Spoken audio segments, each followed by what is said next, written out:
ધર્મનો પવન આવે છે, અંધશ્રદ્ધાનો પવન આવે છે, ઘણા બધા પવનો આવે છે, છતાં ડાયર કદમે સામા પવને સફર આપણી તો પહાડી છે માનગઢ જેવી, પહાડી જેવી જે સફર છે, સફર ને શિખર ને સર કરવા માટે તમારે અને મારે આવનારી પેઢીએ પ્રતિજ્ઞા લેવી પડશે. ત્યારે આપણા અભિલ પ્રદેશની જે શિખર છે ને એ સિદ્ધ થશે.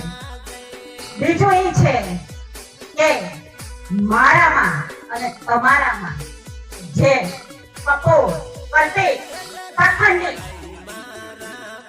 જે આપણા મગજમાં જે ભરાઈ ગયેલું છે ને એને તમે ધીરે ધીરે બહાર કાઢજો. આપણી આ જે રેણી તેણી અને અસ્તિત્વ જે છે એ કોની બેન છે? અહીંયા આ બે હાથ વાળા જેના લોહી વહી ગયા છે એ લોકોની બેનના લીધે આજે તમે અને હું સરસ મજાના કપડા પહેરીએ છીએ, ભોજન જમીએ છીએ. પણ આપણે આપણા પૂર્વજોને આપણે નથી યાદ કર્યા. આપણા ઘરમાં જોજો, તમે તમારા ઘરમાં જોજો કોના ફોટા છે તમારા પૂર્વજોના? છે કોઈના ઘરમાં?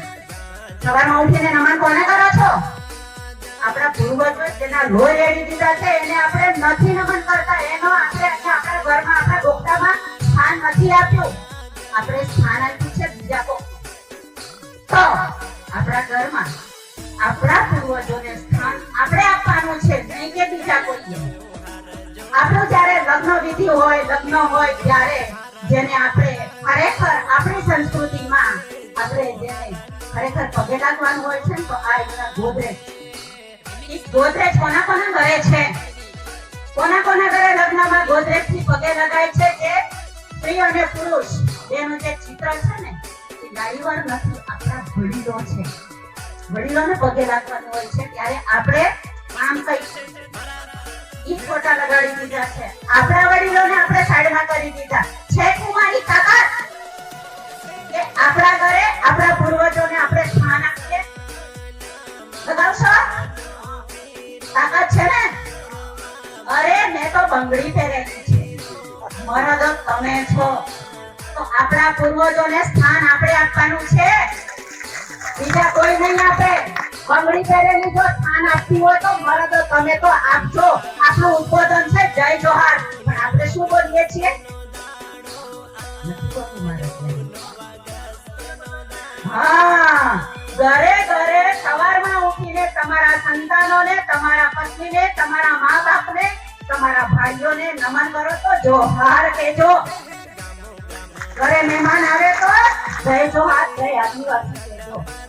જો એટલું કરશો ને તો કોણ કહે છે કે આદિવાસી શબ્દ કે આદિવાસી જય જોહાર શબ્દ પરાયો છે? નહીં વાલાઓ, શબ્દ આપણો છે, આપણું અભિવાદન છે. વર્ષોથી જોજો જય જોહાર તો બોલાતું હતું, પણ આપણે તો ફેશનમાં આવી ગયા. આપણા શબ્દને આપણે જાતે સાઈડ કર્યો છે. કોઈનો વાત કાઢવાની જરૂર નથી. આપણા લગ્ન વિધિઓ આપણે જાતે સાઈડ કરી છે. આપણે સાથીઓને મહત્વ નથી આપતા, બીજાને મહત્વ આપીને આપણે લગ્ન કરાવીએ છીએ. ભૂલ બીજાની નથી, ભૂલ આપણી છે.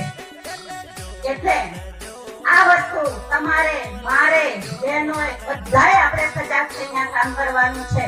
બીજું એક મારે કહેવું છે કે શિક્ષણ ઉપર તમે તમારા બાળકોનું ધ્યાન આપજો. શા માટે કહું છું વારે વારે? શિક્ષણ થકી આજે હું અહીંયા છું. મારું કર્મભૂમિ અરબ સાગરને કિનારે ભાવનગર જિલ્લાની અંદર છે, પણ મને શિક્ષણ મળ્યું, મારા મા બાપે મને ભણાવી. ત્યારે હું કમાતી થઈ અને પેટ્રોલનો ખર્ચ કરી હું અહીંયા આવી છું. જો મારા મા બાપે ન ભણાવી હોત તો હું નોકરિયાતની દીકરી નથી, હું ખેડૂતની, મજૂરની દીકરી છું.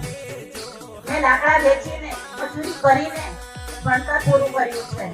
અને મેં જે તકલીફ વેઠી છે એવી તકલીફ મારા બાળકોને ન પડે ને, એ માટે મેં બાળકો માટે ખૂબ મહેનત કરી, ખૂબ કાળજી રાખી. અને કદાચ આદિવાસી સમાજનો ડંકો વગાડનાર હોય ને તો કદાચ હું માનું છું ત્યાં સુધી મારો દીકરો આજે બોલાય કે ન બોલાય ખબર નહીં, ખાતા પચારી નથી કરતી, પણ વૈજ્ઞાનિક છે, સાયન્ટિસ્ટ છે. જોને ધ્યાન ન આપ્યું હોય, જોને તમારી જેમ બોલો અધિક મહિના આવે 1 જ મિનિટ આંબળું જાંબળું કેરીને કોઠીમડું એવામાં હું પડી હોત, લીલા ટકામાં પડી હોત, ગંધ વગાડવામાં પડી હોત, તો દીકરી ક્લાસમાં અધિકારી છે, દીકરો પણ ક્લાસમાં અધિકારી છે, તો કદાચ એ ન બન્યા હોત. મારા ખ્યાલ મુજબ મેં કોઈ દિવસ મારા બાળકોને મંદિરે નથી ગઈ, ક્યારે નહીં. કોઈ વ્રત પૂજા પાઠ કોઈ નથી કરાયું. મારા ઘરમાં તમે આવો ક્યાંય કપોળ પતિના ક્યાંય ફોટા ન હોય. છે બાબા સાહેબ આંબેડકર, બિરસા મુંડા, સાવિત્રીબાઈ ફૂલે, જ્યોતિરાવ ફૂલે, એને હું સવારમાં ઉઠીને વંદન કરું છું. એના પ્રતાપે આજે હું ગાજું છું. કોઈ 12 હાથ વાળી, 18 હાથ વાળી, 4 હાથ વાળી મને તાકાત નથી આપી. મને તાકાત મળી છે આપણા પૂર્વજોના વાંચનથી, ફૂલનદેવીથી, સાવિત્રીબાઈ ફૂલેથી, કાલીબાઈથી. એનાથી મને તાકાત છે. એટલે બસ મારું વક્તવ્ય પૂરું કરું છું. બાળકોને શિક્ષણ ઉપર મહત્વ આપજો, અંધશ્રદ્ધાથી દૂર રહેજો. અંધશ્રદ્ધામાં તમે રહેશો ને બીજા ફાવી જાય છે. અંધશ્રદ્ધા આપણે ધર્મના ઝંડા લઈને દોડીએ છીએ. માનવ ધર્મનો ઝંડો ઊંચો રાખો, શ્રેષ્ઠ છે માનવ ધર્મ. જય જોહાર, જય આદિવાસી. ધન્યવાદ.